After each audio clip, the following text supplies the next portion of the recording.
Mr.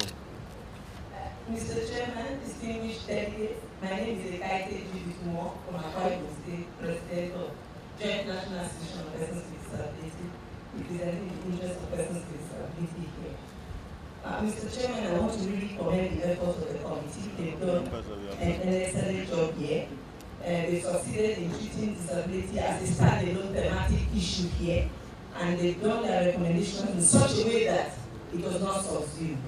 And the recommendations are adequate and beautiful.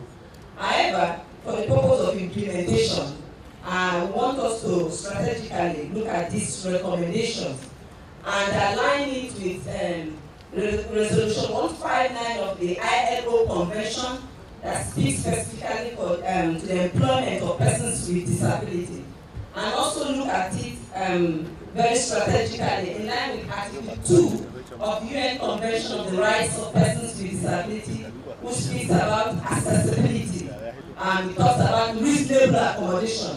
It talks about workplace policy. Mr. Chairman, distinguished delegates, if you make available, the RAMs, the leave, the sign language interpreters, all the accessible instruments in place, if you don't have conducive workplace policies for persons with disability, they may not be able to perform very well on the duty post. Mr. Chairman, what I'm talking about here has some budget implication. When we take those two articles together, we can now begin to do some inclusive budgeting, even in the civil service, when we are looking at the issues of persons with disability.